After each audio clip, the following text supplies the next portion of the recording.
दोस्तों, आप सभी का स्वागत है हमारे YouTube चैनल ट्रिक वाला की इस जीएस क्वेश्चन आंसर की वीडियो एक्सरसाइज में। दोस्तों, इस वीडियो में हम कर रहे हैं जो एसएससी के डिफरेंट एग्ज़ाम्स हैं, जैसे कि सीजीएल, सीपीओ, सीएचएसएल, एमटीएस।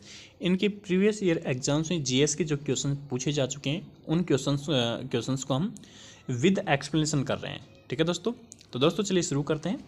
आज का इस वीडियो में हमारा जो नया टॉपिक जो शुरू हुआ है उसका नाम है नए चैप्टर का छठी शताब्दी ईसा पूर्व का भारत, यानी कि अब हम महाजनपद काल के बारे में पढ़ने वाले हैं। जो 16 महाजनपद थे हमारे, इससे पहले हम बौद्ध धर्म, जैन धर्म कंप्लीट कर चुके हैं। वैदिक काल का यानी कि आर्य जो काल है वो कंप्लीट कर चुके हैं।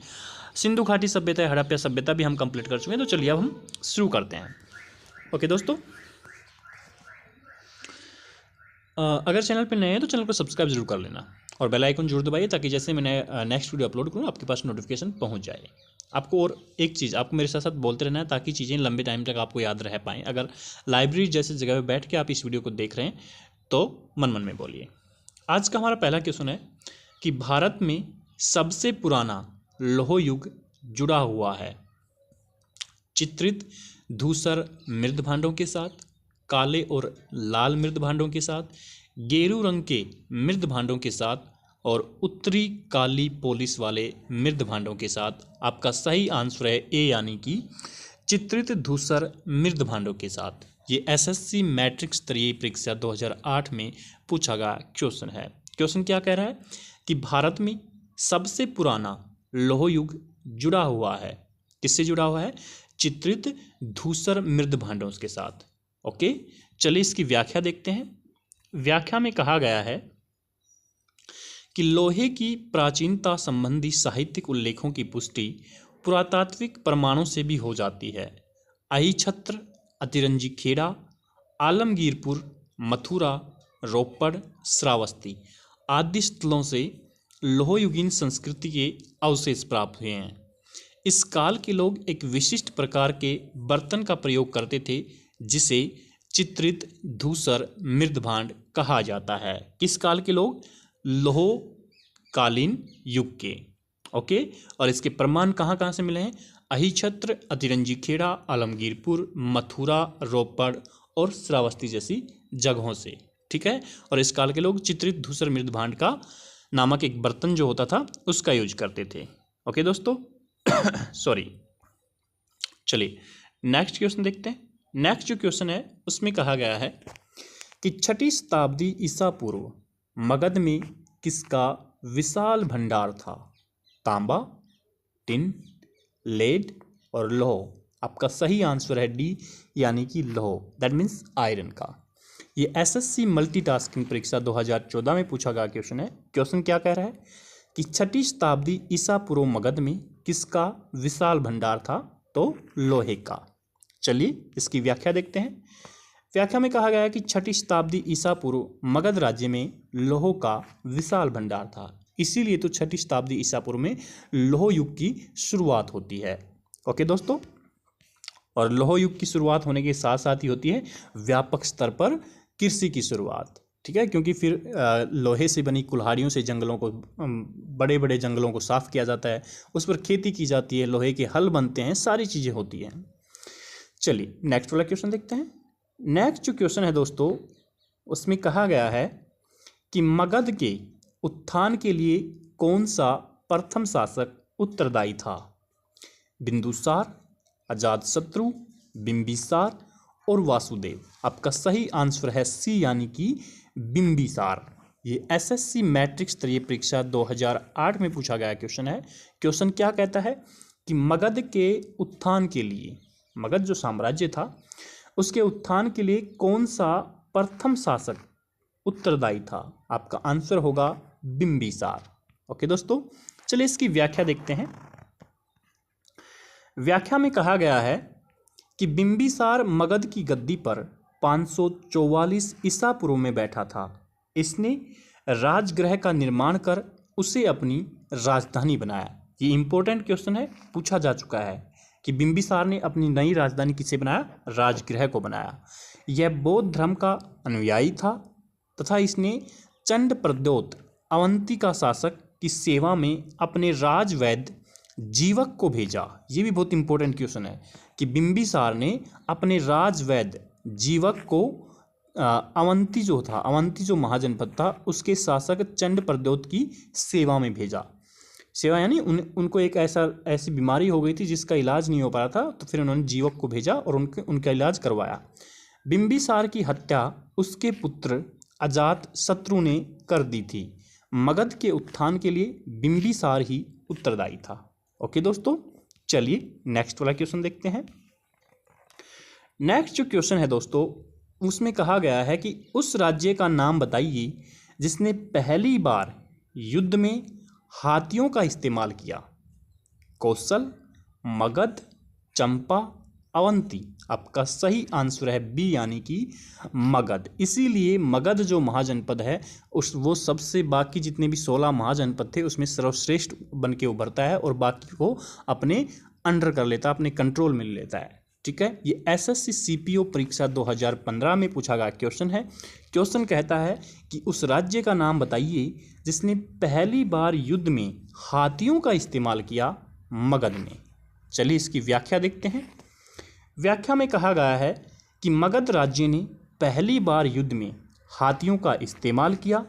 मगध राज्य में पाए जाने वाले जंगलों में हाथी पर्याप्त संख्या में थे जिनका प्रयोग मगध सेना में किया गया। ठीक है, चलिए नेक्स्ट क्वेश्चन देखते हैं। अगर चैनल पर नए हैं तो चैनल को सब्सक्राइब करके बेल आइकन जरूर दबा लीजिए ताकि नेक्स्ट ऐसी ही वीडियो आपके पास जब मैं अपलोड करूं तो नोटिफिकेशन उसका मिल जाए। नेक्स्ट कहता है कि प्राचीन काल में स्रोत सामग्री लिखने के लिए प्रयुक्त भाषा थी। संस्कृत, पाली, ब्राह्मी, ख्रोष्टी। आपका सही आंसर है ए यानी कि संस्कृत। ये एसएससी सीपीओ परीक्षा 2006 में पूछा गया क्वेश्चन है। क्वेश्चन कहता है कि प्राचीन काल में स्रोत सामग्री लिखने के लिए प्रयुक्त भाषा थी। कौन सी भाषा थी? संस्कृत भाषा। चलिए इसकी व्याख्या सिंपल सी है, कोई बहुत लंबी चौड़ी व्याख्या है नहीं, कि प्राचीन काल में स्रोत सामग्री लिखने के लिए अधिकांशतः संस्कृत भाषा प्रयुक्त होती थी। ओके, चलिए नेक्स्ट वाला क्वेश्चन देखते हैं।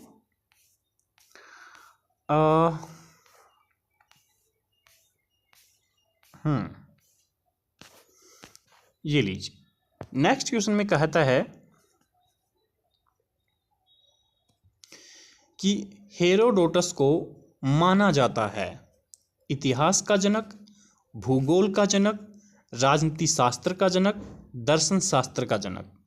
आपका आंसर आएगा ए यानी कि इतिहास का जनक। ये एसएससी टैक्स असिस्टेंट परीक्षा 2006 में पूछा गया क्वेश्चन है। क्वेश्चन क्या कहता है कि हेरोडोटस को माना जाता है, तो हेरोडोटस कौन थे?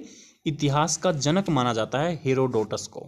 ठीक है दोस्तों, चलिए इसकी व्याख्या देख लेते हैं। सिंपल सी व्याख्या है इसकी कि हेरोडोटस को इतिहास का जनक माना जाता है। ओके, चलिए नेक्स्ट क्वेश्चन देखते हैं। नेक्स्ट क्वेश्चन कहता है कि अलेक्जेंडर यानी कि सिकंदर और पोरस ने लड़ाई लड़ी थी हाइडेस्पीज में, झेलम में, पानीपत में, तराइन में। ये एसएससी एफसीआई परीक्षा 2012 में पूछा गया क्वेश्चन है। इसके उत्तर पे स्टार क्यों लगा हुआ है वो इसकी व्याख्या से स्पष्ट होगा।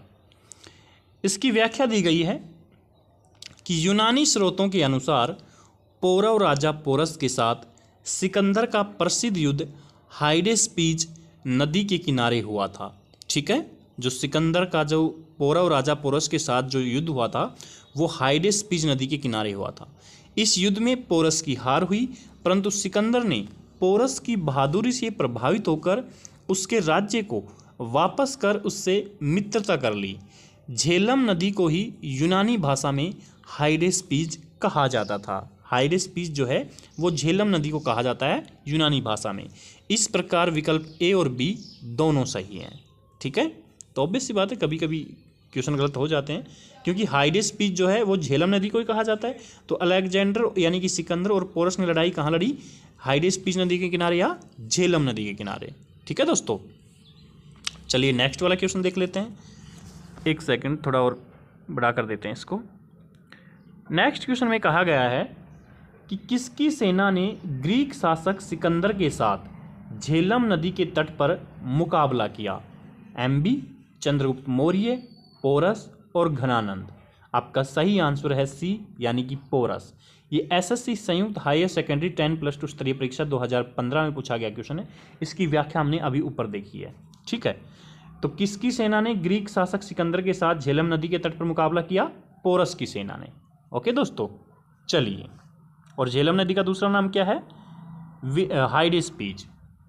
नेक्स्ट क्वेश्चन कहता है कि यहूदियों के धार्मिक पाठ का नाम है सुक्ति संग्रह, मूसा संहिता, त्रिपिटक और जैन अवेस्ता। आपका सही आंसर है बी, यानी कि मूसा संहिता। ये एसएससी संयुक्त हायर सेकेंडरी 10+2 स्तरीय परीक्षा 2014 में पूछा गया क्वेश्चन है। क्वेश्चन कहता है कि यहूदियों के धार्मिक पाठ मतलब धार्मिक ग्रंथ का नाम क्या है? मूसा संहिता। चलिए इसकी व्याख्या देखते हैं। व्याख्या में कहा गया है कि यहूदियों के धार्मिक पाठ का नाम मूसा संहिता यानी कि तोरा है, उसको इंग्लिश में तोरा कहते हैं, और इनका पूजा स्थल सिनागोस के नाम से जाना जाता है। जो जैसे हमारा हिंदू धर्म में मंदिर कहते हैं, ईसाई धर्म में चर्च कहते हैं, मुस्लिम धर्म में मस्जिद कहते हैं, ऐसे ही यहूदियों के पूजा स्थल को सिनागोस कहा जाता है। और उनका जो धार्मिक पाठ जो है उसको मूसा संहिता यानी कि तोरा कहा जाता है। त्रिपिटक बौद्धों का और जैन अवेस्ता पारसियों का पवित्र ग्रंथ है। ठीक है दोस्तों, तो दोस्तों आज की वीडियो में इतना ही। कल मिलते हैं एक नई वीडियो के साथ। बाकी मैंने आपको बताया कि चैनल पे रोजाना एक वीडियो जो है वो इंग्लिश वोकेबलरी की अपलोड की जाती है, जिसमें हम कीवर्ड और निमोनिक्स तैयार कर रहे हैं। एक वीडियो इंडिया जीके की ट्रिक की डाली जाती है, उसकी प्लेलिस्ट बनी हुई है। उसके अलावा एक वीडियो रोजाना दिल्ली करंट अफेयर की अपलोड की जाती है, सभी की प्लेलिस्ट बनी हुई है, आप चैनल पर जाके देख सकते हैं। चैनल पर नए हैं तो चैनल को सब्सक्राइब करके बेल आइकन जरूर दबाइए। आपका बहुत बहुत धन्यवाद। मिलते हैं नए वीडियो में। अपने आप को स्वस्थ रखिए, तैयारी को बेहतरीन करते रहिए और जल्दी जल्दी जॉब लीजिए।